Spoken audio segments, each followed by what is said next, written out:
Greetings and welcome back to room 303 in Freshman English. We are in the MyPerspectives freshman volume on page 774, 775. We've been talking about the War of the Worlds and the famous radio performance of War of the Worlds, and now we're going to turn to a magazine article that's just going to briefly describe a little bit about this legend that gets kind of told about this.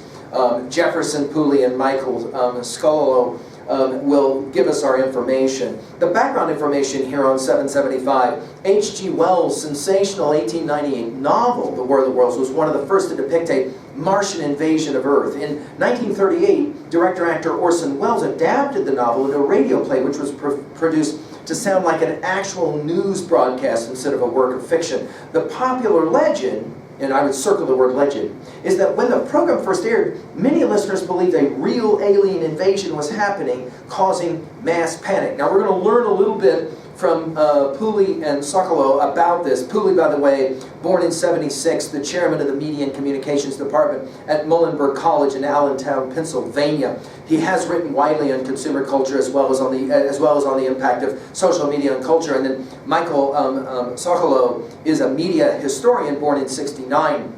Who specializes in the analysis of the first radio networks that arose in America during the 20s and 30s. He is especially interested in how the early radio networks gained control of popular media and what they did with their control once they obtained it. Now, of course, this idea of how it could be the case that so many people believe in the idea that everybody got wound up, we're going to hear a little bit more about that. Let's just read along now, and then we'll come back to make some final observations. Of the War of the Worlds Panic, by Jefferson Pooley and Michael Socolow. How did the story of panicked listeners begin? Blame America's newspapers. Radio had siphoned off advertising revenue from print during the Depression, badly damaging the newspaper industry. So the papers seized the opportunity presented by Wells' program to discredit radio as a source of news.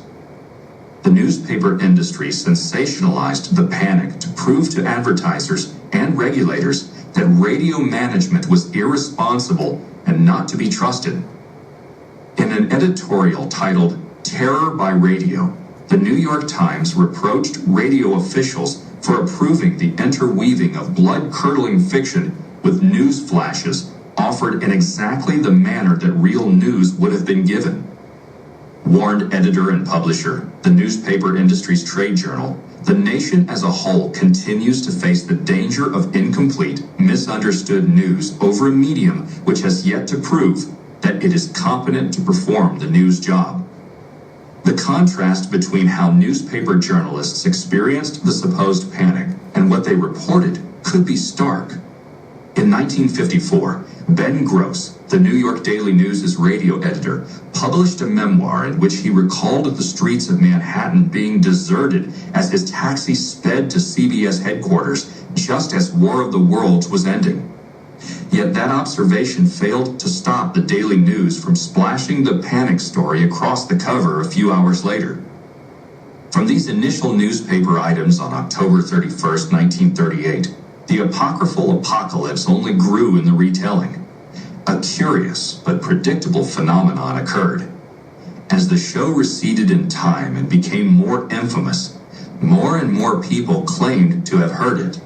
As weeks, months, and years passed, the audience's size swelled to such an extent that you might actually believe most of America was tuned to CBS that night. But that was hardly the case. Far fewer people heard the broadcast, and fewer still panicked than most people believe today. How do we know? The night the program aired, the C.E. Hooper Ratings Service telephoned 5,000 households for its national ratings survey. To what program are you listening? The service asked respondents.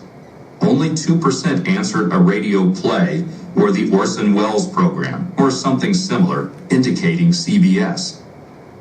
None said a news broadcast, according to a summary published in Broadcasting.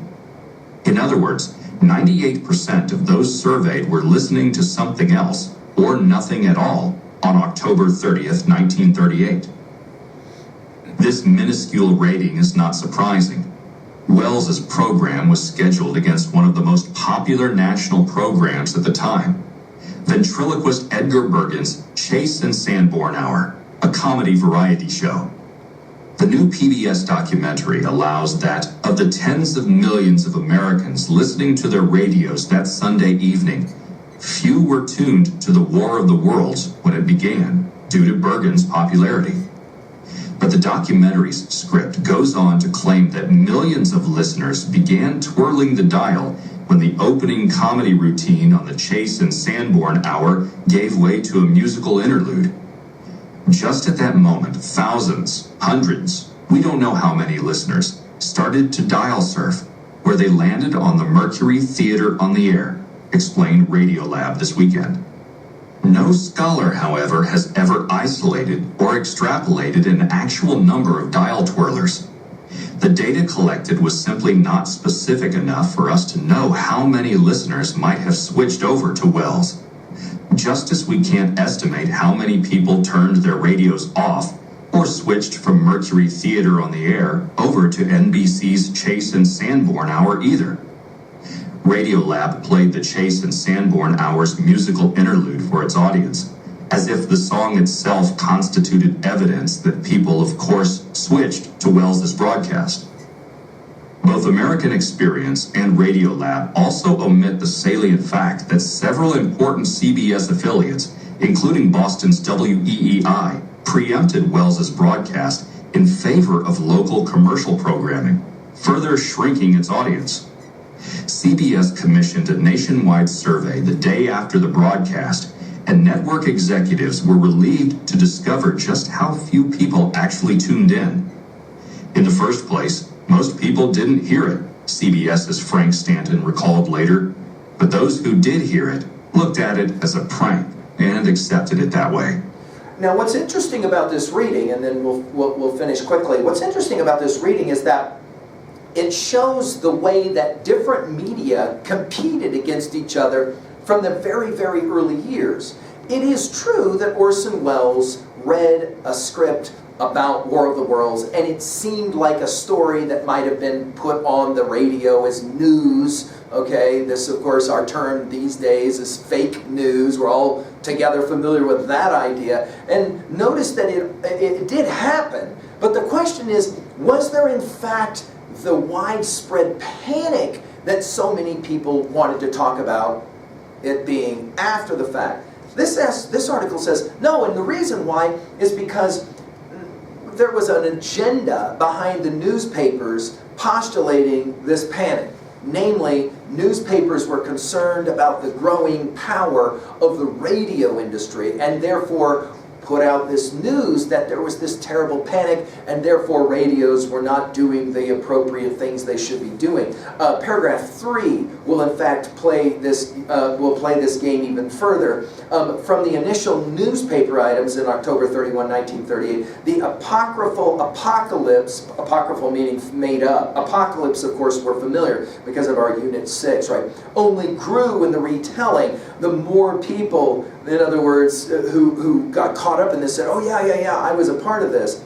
But the reality is that probably only 2% of the population were actually even listening at all to this story, and as the article suggests at the very end, they all pretty much understood that it was a prank, and they accepted it that way anyway. I want to at least challenge you to think about the ways in which our competition within media about what's true and what's false and what's relevant and what's irrelevant, it's not a new fight at all, is it? It's quite an old fight. Well, there you go, a fun kind of introduction to that debate. Thank you.